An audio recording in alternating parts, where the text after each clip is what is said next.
don't panic. Let us stop making Kenyans panic. Mr. Speaker, you have been here with me. In the 10th Parliament, and even some, I think up to 11th Parliament, Finance Bill used to be passed in September. We used to have 3 months into the financial year to pass Finance Bill.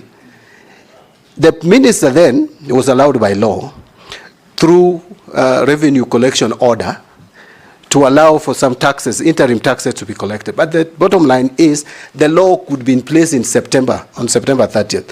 So there is no cause of alarm. We have a legal framework which is still obtaining. Yes, the Finance Act of 2023 has been declared unconstitutional, although I don't know whether I'm correct. That has been appealed. If that is correct, that is good. But still, we don't have a lacuna. In fact, Finance Bill is an omnibus amendment bill.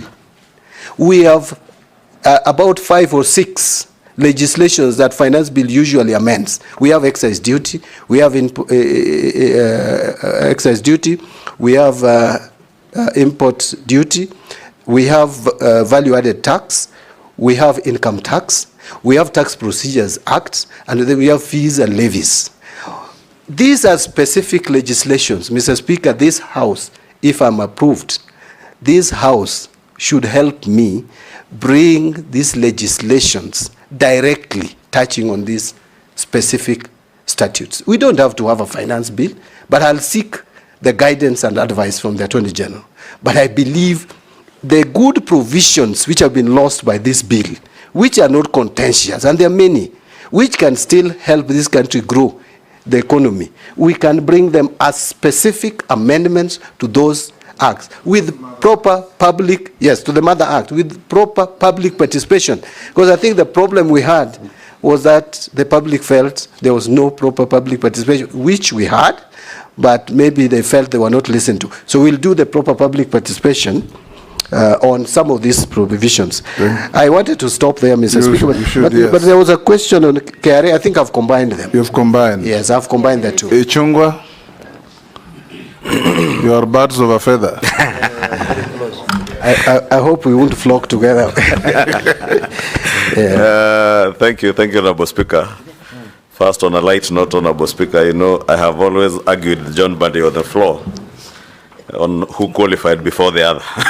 Now that we are birds of a feather, I can now confirm from his certificates that I actually qualified 6 months ahead of him. But, Honorable Speaker, besides being birds of a feather in the profession, let me declare interest because John Mbadi was also an accountant at the university when I was a student there.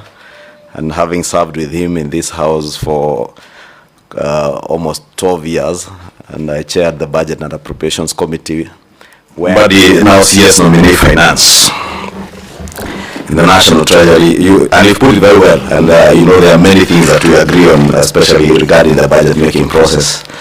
And having been a member of the Budget and Appropriations Committee and also chaired the Public Accounts Committee, you have said you have had a very good oversight of the expenditure side of the committee.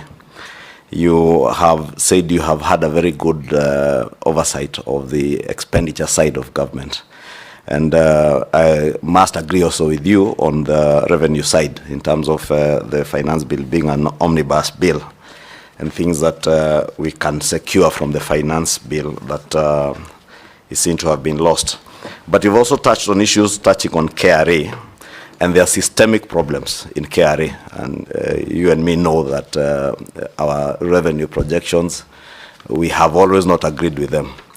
I would now want to hear what you intend to do now that the shoe is on the other foot, to make sure that our revenue projections are as realistic as possible. Because, part of the problems that we've had with our fiscal deficit is unrealistic revenue projections coming from the National Treasury and, of course, having emanated from KRA. We've spoken about the systemic problems in KRA, including the lack of custom systems management, proper customs management systems at KRA. I would also want to hear what you intend to do. And there is resistance within KRA to have proper systems put in place. Because as you say, especially on the custom side, people are minting hundreds of millions for themselves at the expense of the nation.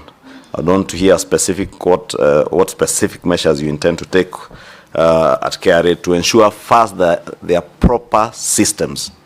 Because as you rightly said, that is what is lacking within KRA, besides the management problems that you have alluded to. I think I'll leave it at that for now. Can you manage 2 in a row? Junet? Thank you, Mr. Speaker. Mr. Speaker, I wanted to ask the nominee, Chairman.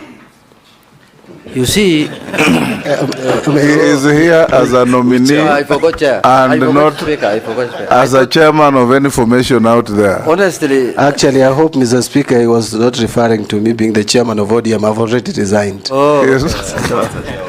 you know, Mr. Speaker, you know, for when you call somebody for the last 15 years chairman, that Yes. becomes his name. Yes. Anytime I find, I used to call him chairman.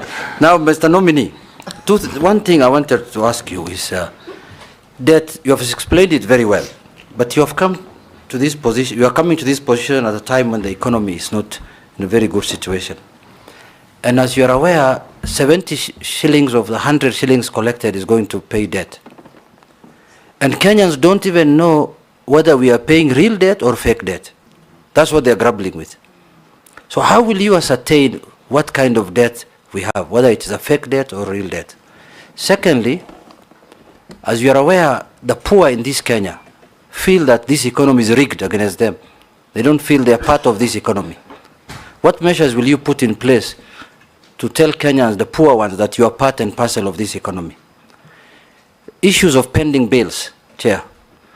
Issues of 30% of the budget. I mean, nominee. Nominee.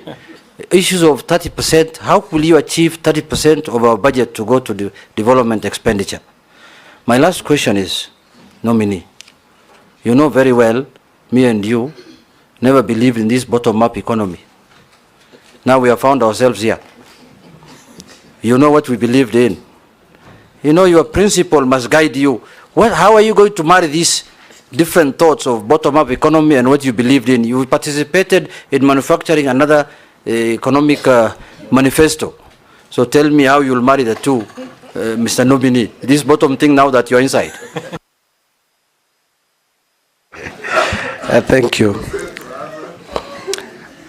Thank you, Mr. Speaker. Mr. Speaker, let me start by addressing... Leave the laughing to the public. Just listen and... Thank you, Mr. Speaker. Yeah. I think... thank you. Thank you, Mr. Speaker. Mr. Speaker, allow me to start by responding to the questions raised by the Leader of Majority, my friend Kimani Chungwa. Yes, I agree. We have complained, Mr. Speaker, previously that our budget estimates, especially on revenue side, are not realistic. In fact, I'm persuaded that we have been using revenue as a balancing figure. Revenue projection as a balancing figure. It's like what we do as a country is we look at our expenditure level, where we want to spend, how much we want to spend. Then once we get that total, then we ask ourselves how much can we raise from the loan or debt market, external and domestic. Then the remaining amount we put as revenue projection. That to me is very wrong.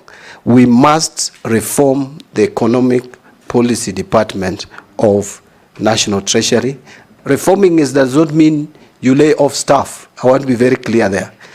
Just focus our economic projections so that they are realistic, they are based on evidence of economic growth.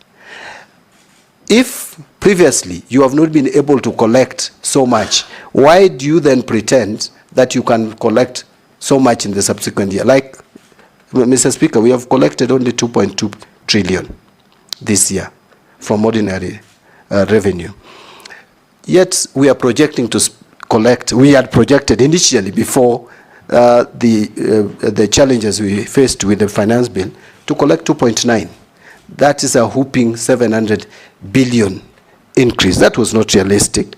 Right now it has come back to, or come down to 2.6. So we must be realistic in our revenue projections. But even be that as it may, we must also still enhance revenue collection by reforming KRA, because we are still under collecting. But in terms of budgeting and projections, I agree with Honorable Kimani Chungwa that we are going forward, we are going to be more realistic so that we don't have big budget deficits and budget revisions in the course of the year as we have had it previously. In terms of how do we address the challenges of collection of taxes, custom duties, it is, and I mentioned it, the system is porous. We must make sure that we automate it and automate it properly. Sometimes we pretend to be using automation, yet we use outdated systems that are just aiding the leakage of revenue instead of helping. We must carry out proper review and evaluation of KRA. I have the first meetings, I will guarantee this committee, if you approve my nomination to become the CS, National Treasury, my first meetings will be focused on how to reform KRA. Because without that, we are not going to succeed in revenue mobilization. Honorable Junet, you've raised the issue of debt, and you have asked, how do we determine real from fake debt? I don't want to use it fake or real, but I talked about accountability, debt accountability, public debt accountability. And I said, I am committing that we must try to make this a statutory document so that every Kenyan knows how much we owe, to who, and at what cost. The other thing that I want to talk about in debt management is we must manage our liability. We have to restructure our debts. Let me just give me 1 minute, Mr. Speaker, to say the following. That if you look at how our debt was structured, especially external debt, in 2010, we had 60% of that debt, 66 actually, under multilateral, which are concessionary loans, and only 4% on commercial debt. We moved to a point where 31% in 2020, 31% of our debt was commercial debt. Averaging interest rate is 8 to 9%. That is not sustainable for an economy. It is now coming down, it is 23%. My focus is to have commercial debt at no more than 5% of our debt portfolio, external debt portfolio, and have 75% of our debt under multilateral debt and only 20% or thereabout on bilateral debts. With that, you can clearly reduce the cost of debt. But something else about debt is, Mr. Speaker, and sample this, honorable members, our debt portfolio is 50-50, almost, external, domestic. Yet interest payable per year on external debt is 260 billion, on domestic debt is 700 and almost 50 billion. 3 times we are over borrowing domestically. And we have raised the interest rates of borrowing domestically. I know I'm one of the people, if you look at my wealth declaration, I have a government bond I've bought of 13 million, and I'm getting almost 16% returns. That is unsustainable. We must have a conversation, Mr. Speaker, and not to scare anyone. We must have a conversation with banks. We are not going to control interest rates. We want you to give the country hope. Yes. And you are doing so. We are not, I'm not going to advocate for interest rates control, as in setting the rates to be charged. It had very disastrous result when we attempted that, remember, through a legislation. But banks promised us, Mr. Speaker, banks promised us that if we remove the rate